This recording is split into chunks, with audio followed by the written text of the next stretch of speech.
Okay, well, I am happy to get started.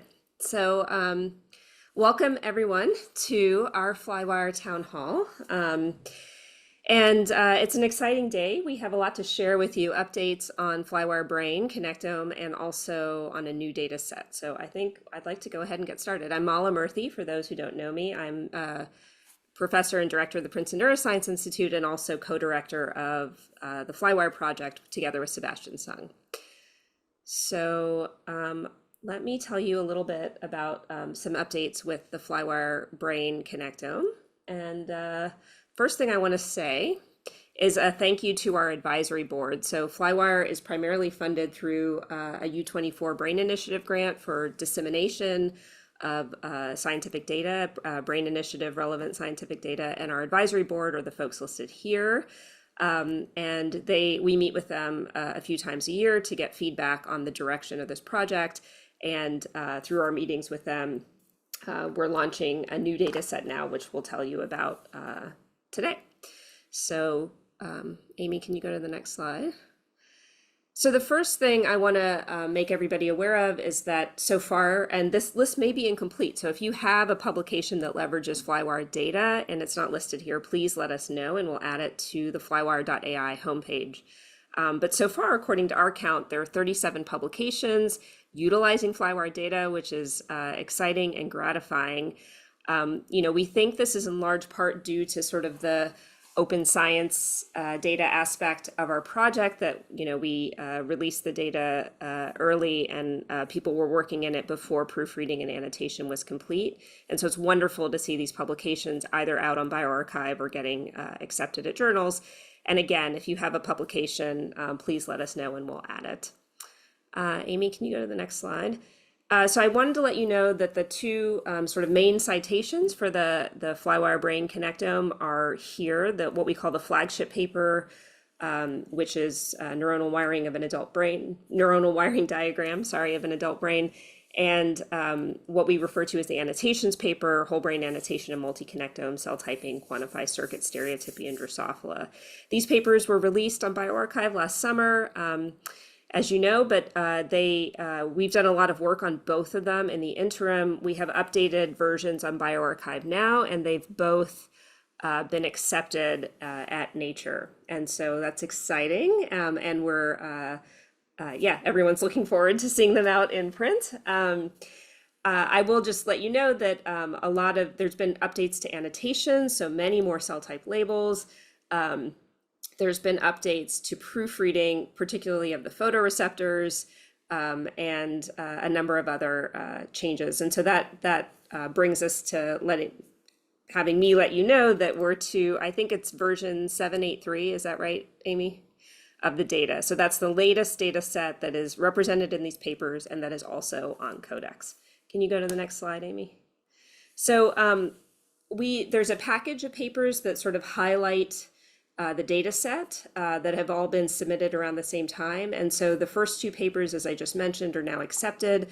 The Molina Obando paper with Marian Sillies as the lead author, the senior author, was published at Nature Communications. So congrats to them.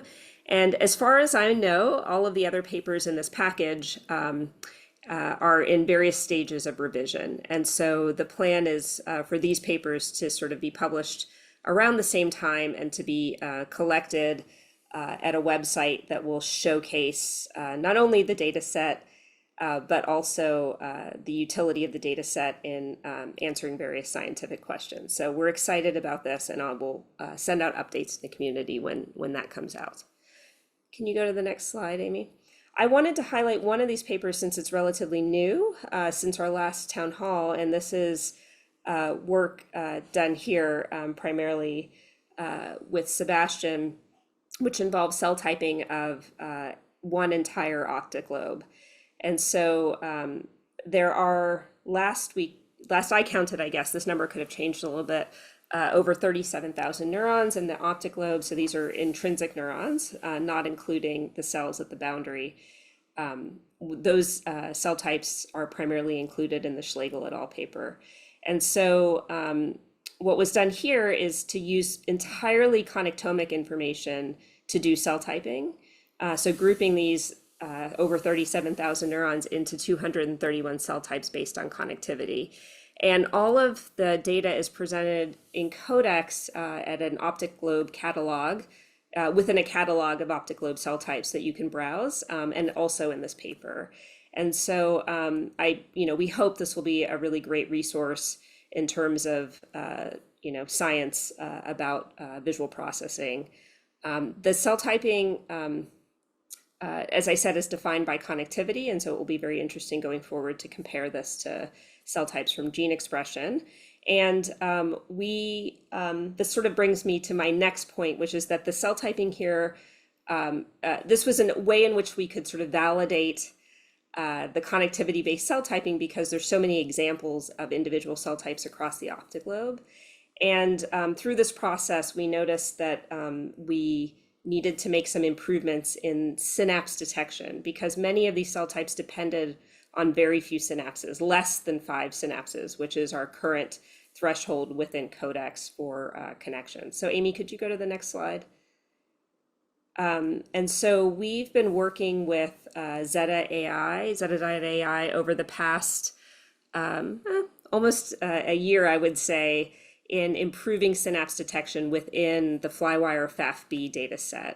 And so the particular regions that were troubling to us were there were some cells with dark cytoplasm, the Johnston organ neuron, receptor neurons, photoreceptors, synapses between axons, and then several cell types, including cells within the optic lobe, that seem to have lower synapse detection.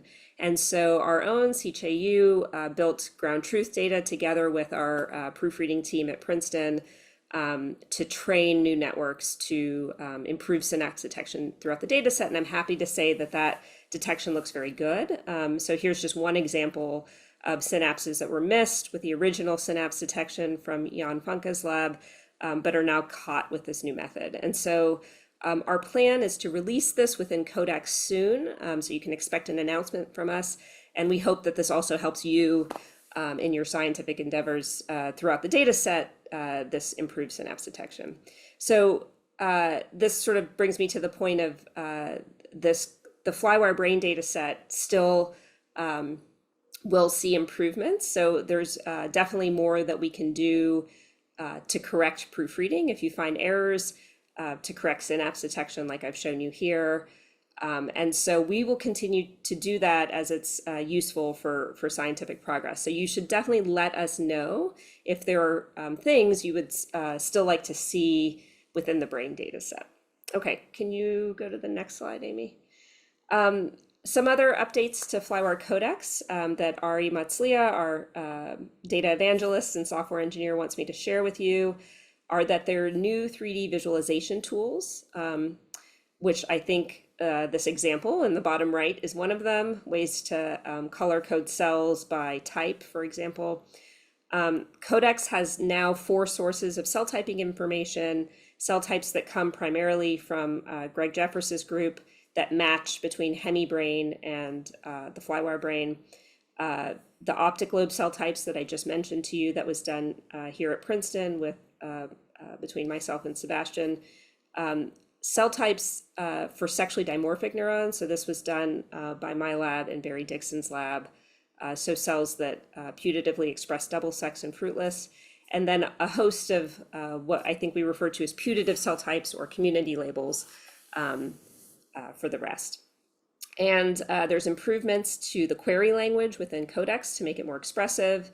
And then there are improvements to the 3D viewer in Codex, ways to visualize neurons, visualize synapses, and connections between multiple cells. And finally, there is a new sort of, not only are there optic lobe cell types, but there are ways to look at individual columns within the optic lobe and to cluster cells by column. So we hope all of this is really useful to you. And again, we are always open to further developments in Codex, so please let us know. Can you keep going, Amy? All right, so I'm now going to turn it over to our community manager and crowdsourcing manager, Amy Sterling, and she will take it over from here. All right, hello, thanks, Mala. So I want to just give a quick overview of this visual columns mapping challenge. You may or may not be aware that we have launched this mapping challenge. Really, Ari is taking the lead for this, but he's shredding some powder right now. They're out skiing, so I'm filling in to do the data challenge overview. So in February, we released in Codex this sort of comprehensive mapping of the unicolumnar cell types, mapping them to 796 individual columns. And I'm actually just gonna switch over to this page because it's pretty cool. This visual columns map in Codex, so you can sort of see this hexagonal layout. And if you click on any of those, you can actually jump to a 3D view of all the cells in the column, and they're color coded by cell type.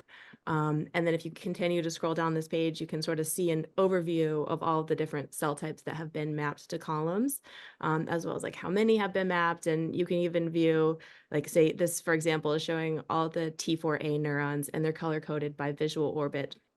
And this is partially a demo of some of the new visualization features within Codex. If you haven't checked them out, you definitely will want to, because you can color cells by type and view up and downstream cells. And for the optic lobe cells, you can even color them by different visual axes, etc. But if I hop back really quick to our meeting here. So our automated mapping is not really perfect yet. And so we've launched this challenge to kind of improve the quality of assignment of synapses between cells that are in the same column. So currently the benchmark is about 1.3 million synapses assigned to a column. And then the secondary objective is to maximize the number of cells assigned to columns. So there's now 22,578 cells assigned, and then 874 have not been assigned. So improvements to any of these metrics without degrading another will qualify for a spot in the leaderboard. So I want to give a shout out to Ben Pedigo. If you're here today from Allen Institute, you're currently #1 on the leaderboard. And this is, if you go to Codex, there's a little trophy icon in the top bar. You can click there to get to the visual columns mapping challenge to learn more about it. The winners get a special plaque that's designed, at least in part, by a human being. And if you want to come to Princeton, we'll fly you out to talk about your presentation. This mapping challenge goes until the end of the month of April, so you've still got a little bit more time. So check it out and send any of your questions to Ari. And again, you don't need any neuroscience background, but if this is up your alley, if you're interested in data science, this is the first of what we hope will be more data science challenges from FlyWire. So now everyone who is here has probably got a little love of Drosophila neurobiology, and everyone's probably been waiting for this next presentation. They've been waiting for Wei from Harvard Medical School to debut his exciting new data set. So sorry. No way. Yes, Wei. It's Wei. Okay, I'll stop. I'm gonna pass it off. I'm gonna pass it off now to you, Wei. Take it away. Okay. I'm so sorry. Thank you, Amy. And thank you, Mala, and the entire FlyWire team. So I'm Wei, for those that may not know me. My lab is at Boston Children's Hospital and Harvard Medical School, and we're interested in understanding how the brain controls the body and how the body influences the brain. And to kind of better understand this, we'd like to know how neural circuits are organized across the entire nervous system. Can you advance, Amy, please? Thanks. So folks here obviously probably know that there's now a connectome of the entire adult female fly brain. Can you click again?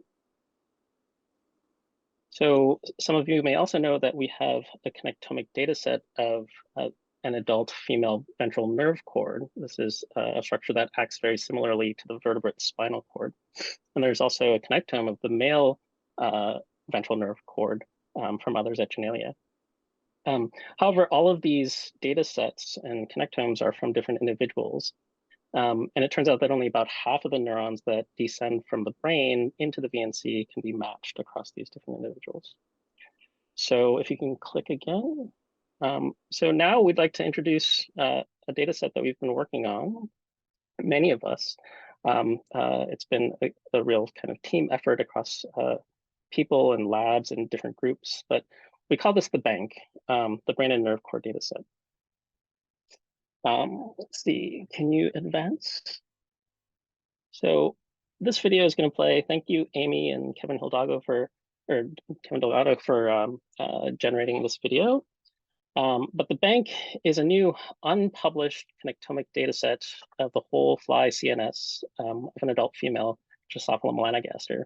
So what you're seeing in blue is just a surface rendering of the whole CNS. It was acquired by an automated tape-based transmission electron microscopy setup. It has over 150,000 cells, consists of 50 million images, and the data is acquired at 4 by 4 by 4 40 nanometer voxels, which comes out to about 300 terabytes of raw data. So what you're seeing now is just kind of a small subset of the ascending and descending neurons that have recently been proofread by the FlyWire 611 team. And so I just want to thank Zeta AI for the segmentation, the CAVE team that helped us get the data into the annotation framework, and obviously FlyWire and the 611 team, and now opening it up to kind of the whole FlyWire community. I should also give a shout out to Minsu and Jasper that helped to generate the data set while they were in the lab. So if you go further, what makes this data set unique is that it is a connected brain and nerve cord, right? And so we have in the kind of whole set of ascending and descending neurons intact. And so what is in orange here, I guess, or gold, is the net connective. And that's where the ascending and descending neurons project through. So in terms of where we are in terms of proofreading, if you could advance, please. So the FlyWire 611 team started proofreading neurons around the end of last year. So at this point, or as of earlier this week or last week, there's about 13,000 neurons that have been marked as proofread. If you could advance again. And so the 611 team started with neurons that project through the net connective. So these are, again, ascending and descending neurons. So in this picture, I think you see about, or this rendering, you see about 2,000 or so of these ascending and descending neurons that have been proofread and rendered. And if you could advance again. So again, over since kind of the end of last year, there have been over 400,000 edits to generate this kind of the neurons that have been proofread so far. And this is maybe in comparison to the completed FlyWire FAFB dataset, which is I think around 3 million total edits. So we're kind of about a sixth of the way there, right? Can you please advance another slide? So in addition to edits that have been made to the segmentation, people have been also adding annotations. So there's about, at this point, over 4,000 annotations, neuron annotations. And I want to stress that these are extremely important. So people, please do contribute annotations. These make the data and data set and resource much, much more value. They add extreme value kind of biologically and scientifically to this data. So please do contribute annotations and keep contributing annotations. And maybe we can go to the next slide. And there's some stuff that's kind of on deck. So we have Synapse predictions, we think it coming in the coming months. And so we're leveraging the advancements that the Princeton team has already pursued in terms of improved synapses in the FAFB FlyWire dataset. And now we're going to kind of leverage those advances in the bank. This will then allow template registration for alignment and matching cells across data sets.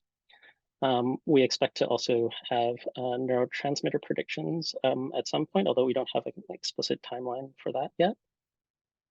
And there's, if people have already been navigating through the data, and dataset, there are some additional features that are in FlyWire that are kind of getting ported over to the bank soon, including the light bulb feature, amongst others.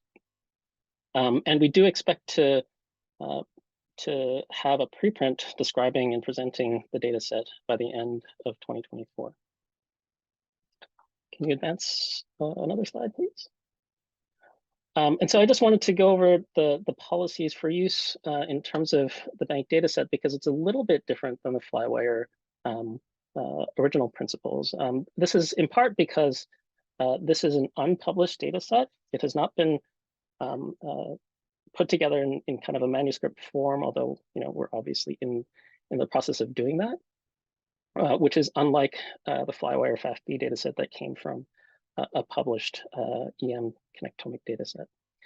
So as with original FlyWire, individuals will take a proofreading test before being given access to the data. And then there's kind of three main differences between access to the bank as compared to normal FlyWire. Because it is unpublished yet, we ask that people do not publish reconstructions until our lab publishes or preprints the dataset, or essentially a year from the beginning of when FlyWire began proofreading. And so that's the end of 2024. And for access to this unpublished resource, we ask that, oops, if you go back,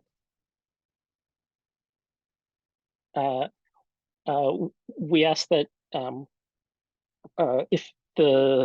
if your work after entering the bank has been meaningfully impacted by access to the data, you consult myself about authorship. And then before using previously unpublished reconstructions in a scientific publication, we ask that people contact those that have contributed over 20% of edits to those neuron reconstructions. So this is a little higher than kind of the previous 10% threshold for FlyWire. And I also want to mention and highlight again that there's the FlyWire Advisory Board that exists for, in part, if disagreements arise about access to the data or anything about the data itself. Okay, please go further. And so now is time for questions and feedback. We've already gotten some questions through the questionnaire.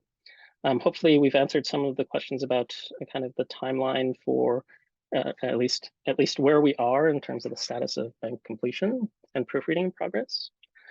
There were specific questions about efforts to proofread motor neurons, which are a little trickier in this data set.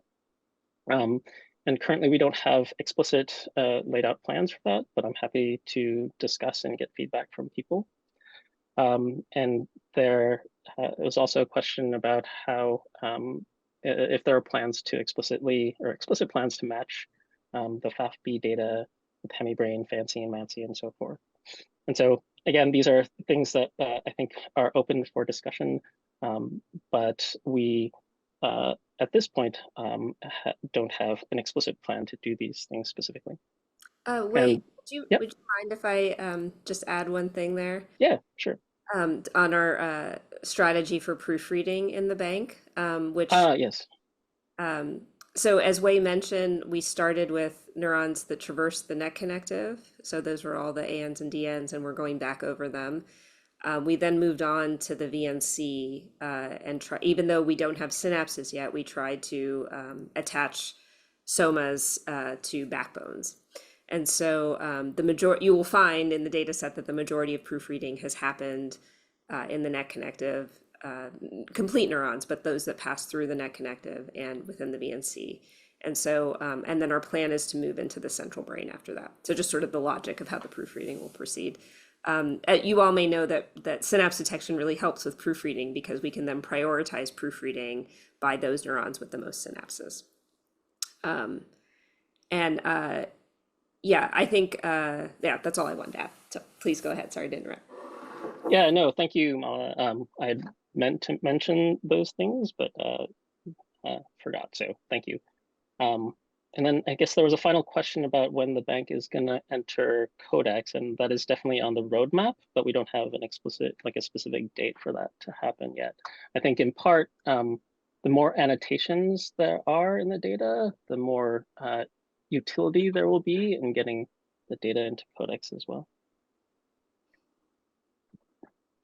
And I think if Amy advances, that's the end for me.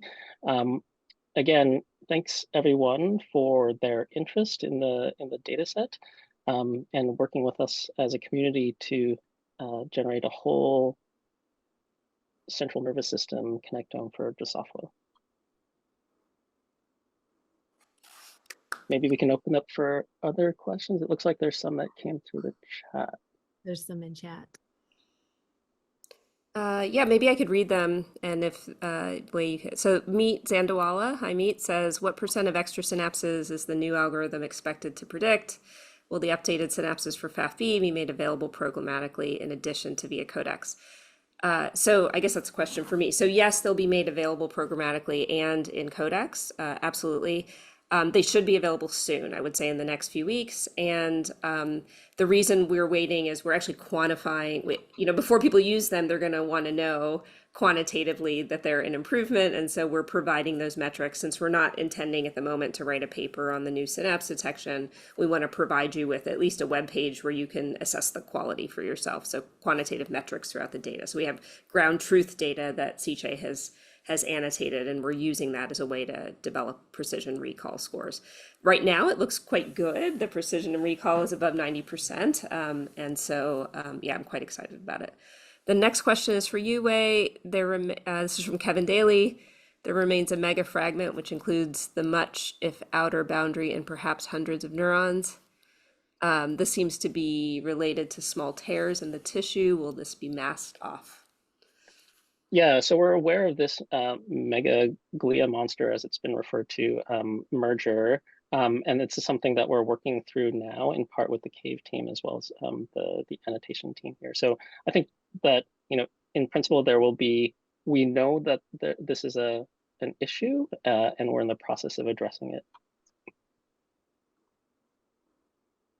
I'm wondering if Sven could actually chime in and say something about the timeline for the synapses.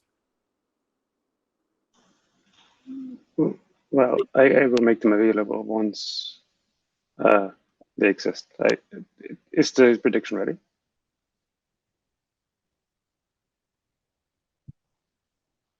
Sebastian, maybe you could say something more about what you were hoping to hear. Well, yeah, I just don't know how long it's going to take. I think they're about to run inference. They're checking, doing a lot of spot checks, but I guess I don't know how long it takes then to run the materialization. And so about a week or two. Okay. Yeah, so I think from the community's perspective, I think by the end of April is maybe reasonable for new synapses within FlyWire FAFB, and then Wei could probably speak more to the timeline for FlyWire for the bank data set.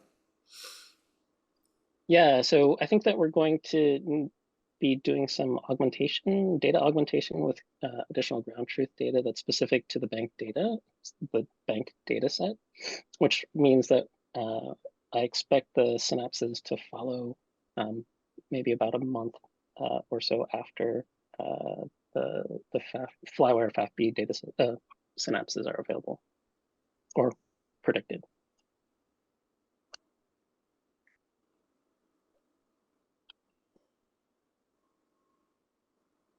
And then I was just gonna, if people want to unmute themselves and speak up, that's totally fine. In the meantime, I'll just tell you that in terms of getting the banking codex, it's definitely a priority for us. But what Wei said is really important, that if you notice, if you've used Codex, the annotations are sort of a critical part of how the data is organized and utilized within Codex. And so we definitely need some annotation structure, at the very least superclasses, which we're starting to build, and then finer and finer annotations. And so I'm really echoing what Wei said, calling on all of you to participate. His data set is truly amazing, and the more annotations we get, the more usable it's going to be.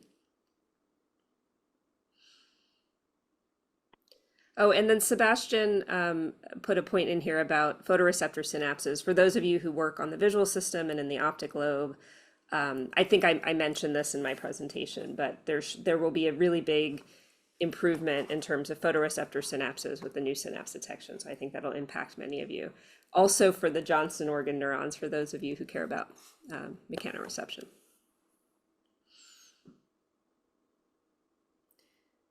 But yes, anyone, if are there other comments, questions?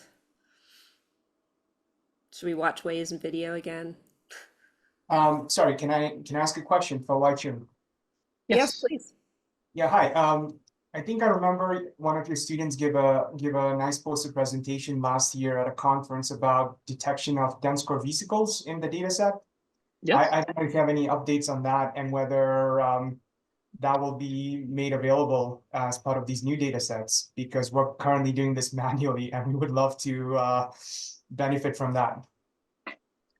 Yeah, I can speak to that in the context of the kind of developments that we're working on in terms of dense core vesicle segmentation, detection, and inference.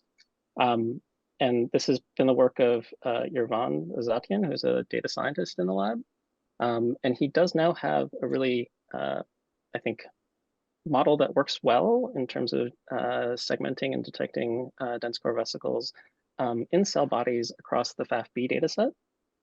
I think that it is performing well. We have a couple steps that we want to do in terms of making it, developing a network that does some additional classification. But I think that that tool we hope to deploy on kind of all data sets. It's built such that it's generalizable across FAFB, HemiBrain, any data set that is available. We'd like to deploy it across those data sets to, in addition to the bank, to detect and identify dense core vesicles across entire nervous systems. If you're asking about kind of the timeline for that, I would expect that there's kind of progress on that kind of coming in the next 6-ish months, 6 to 12 months or so. Thank you. Yeah, I know. I mean, if any assistance is needed in terms of verifying, please do let us know. We do have expertise in trying to identify peptidergic neurons, so we can help with that. Wonderful. That's fantastic. Thanks. Thank you. So a question from Farzan Salman about new synapse detection, whether it would remove the synapses detected from Jan Funke's group or just add new ones. This is a very important point that we only wanted to find missed synapses. We didn't want to get rid of the previously well-detected synapses. So that was key to the training sets and assessing performance. So yeah, so we're not we're just adding synapses that were previously missed primarily. Hello, thank you for this fascinating presentation. And thanks, Professor Wei-Chung Lee of Harvard Medical School, for these incredible, and especially for these incredible FlyWire connectome developments. Brainstorming wise, how might aging reversal at the cellular level might be planned and encoded for in these new bank developments? And out of the box, even in a Google Street View room with time slider kind of approach to encoding FlyWire connectome in 3D and n-dimensionally. Right. Thanks for the question. And it's an interesting one. So these kinds of data sets, as you know, are kind of snapshots in time for any individual. And so I think the best way, or one way to go about kind of trying to address your question, is to look at many individuals, or across multiple individuals, or across connectomes for different individuals in the context of aging reversal. That's definitely not my area of expertise, but you could imagine that you have animals or individuals that have different connectomes that you could compare in that context. Cool. Wait, there's a question from Emil Kind. Hi, Emil. About the lamina in the bank. Yeah, so I would say that the dissection and the EM prep was heroic as it was already to capture as much of the central nervous system as possible, and this was done by Min-Soo Kim, who's on the call. And I would say that it wasn't explicitly the case that we were trying not to keep the lamina. It just turns out that in this data set, it didn't happen. Hi, can I also ask maybe 2 questions? Yes, thank you so much. It's very cool database, and thanks for the whole FlyWire community. It really helped with my research. So I just have 2 brief questions. So will this very cool bank database be publicly accessible? And second, and is there any plan to even expand the territory of the connectomics to like brain gut brain like brain body communication, you know, for the entire nervous system, or maybe in the entire body? I don't know. Thank you. That's it. Yeah, I could address the latter question, but do you want to take the former way? sure. So the purpose of having the bank data set in the FlyWire environment is actually to open it up to the broader community as a resource as quickly as possible. And so in that sense, it is publicly available. If you register on, I think it's flywire.ai/bank, that allows you to get access to the data set. And then I was just going to say that at Princeton, we have infrastructure also for collecting EM data, and we're doing just that now. And we plan to release it as soon as we have it. But Wei's comment that these are heroic data sets is right. I'm learning that firsthand now. It's really hard to collect the data, but our plan is to actually collect a whole body data set, so brain BNC and all of the attached structures. And it'll be for a male fly versus a female fly, but that's in the works. And if we succeed, then we will certainly release it.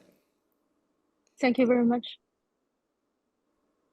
I had a quick question, and I was wondering, Wei, if you might be willing to expand on why it's so difficult to reconstruct the motor neurons and figure out, their which type of motor neuron they are in the bank. Yeah, so I think there's a couple things to consider here. So motor neurons, it turns out, are some of the most highly spiny, or people prefer twiggy neurons out there, with thousands and thousands of twigs. These things they come kind of down to a narrow neck. And so those kinds of structures can be hard to segment properly across entire data sets, where you have kind of one model that's trying to do the segmentation and agglomeration. What I mean by that is that what we see, and what people see in the data, is that there are a lot of orphaned twigs for motor neurons. So they don't have all of their twigs attached just from the automated segmentation, which means that there will be kind of more proofreading to be done in the context of motor neurons to kind of attach the twigs themselves to the motor neuron backbones. I think this is in part, potentially due to the trade-offs that you have to kind of choose in terms of automated segmentation. So if you choose to have fewer split errors, you're going to get more merge errors, and so you'll have potentially more glia monsters and kind of things to deal with there.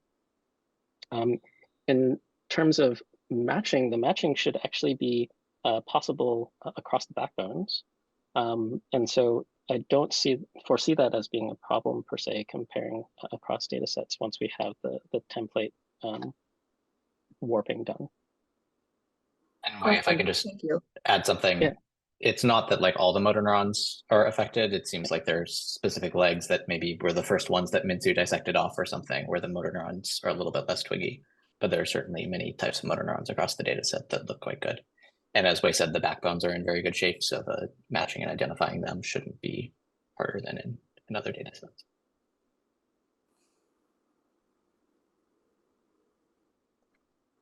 Great. Paul, I hope your question got answered in the chat. If not, please let us know.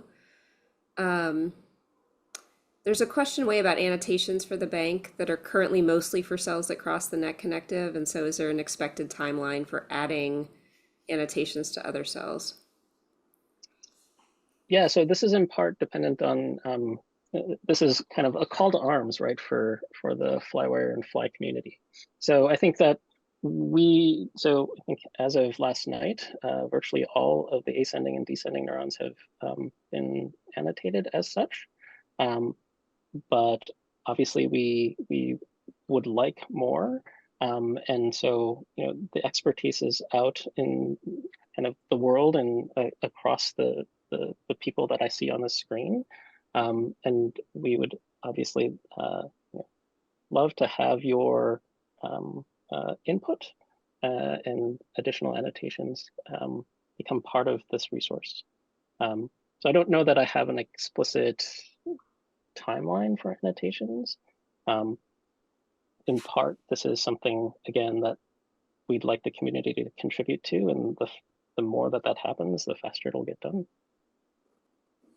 Just to add maybe an additional thing, the timeline for being able to submit annotations is now. Anyone who has access to the data set can already be contributing annotations. But yeah, then it's just up to all of us to mark cells with the things that we think are important about them. And Jasper has built a bot that makes adding annotations easy within Slack. So there's tools to help you contribute, developed by the community. I was wondering if there are any plans to make annotation a bit more, I guess, faster for lots of neurons. Let's say if you have a table you work off, if similarly to big dumps in FlyWire, you're planning on doing that for the bank as well. Yeah, that's something that a couple of people have asked for and has always been like on the middle of my to-do list. But with more and more people asking for it, at some point it will reach the top, and I'm happy to implement some sort of bulk upload. There's some problems just like at the base level with bulk annotations, which is like if you have a list of segment IDs that are old, then there has to be some way to deal with these. But if you have a bunch of point coordinates with annotations, then it should be possible to do a bulk upload. And that's something that I can certainly write some code for. Perfect. I'll be in touch probably about this. That's great, Kathy. I think in general, we're hoping people will contribute via the new Lightbulb feature and Jasper's bank bot.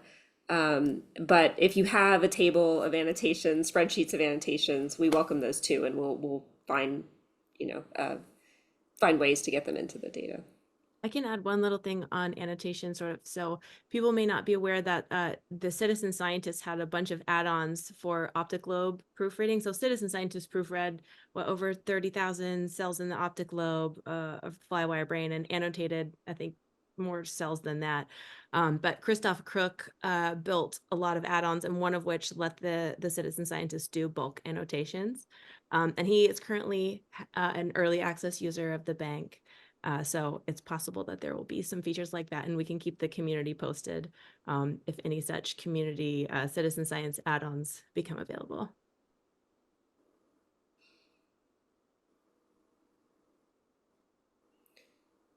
Good. Any other comments, questions? I think I'm excited about the number of people here today at the town hall, and I just want to thank you all for being part of the FlyWire community and now the new bank community. It's a really important thing you're doing for science, and showcasing how great Drosophila neuroscience is, that we can come together this way and work together. If you've not already joined Bank, I encourage you to do so, and Amy's here to tell you how. Yeah, just go to flywire.ai/bank and you can request access. And if you already have FlyWire production access, you just have to agree to the bank terms like way laid out, and then we can immediately grant you access to the bank.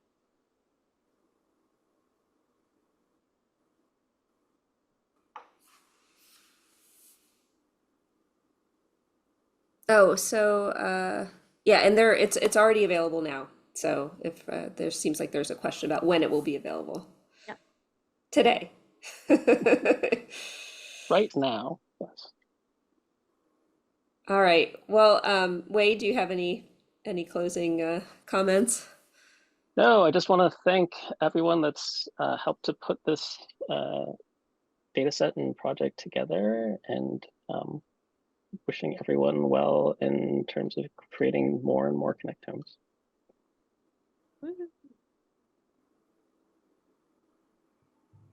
Yeah, thanks. It's Thank you. exciting. Yeah. All right. Thanks, everyone. Great to see you.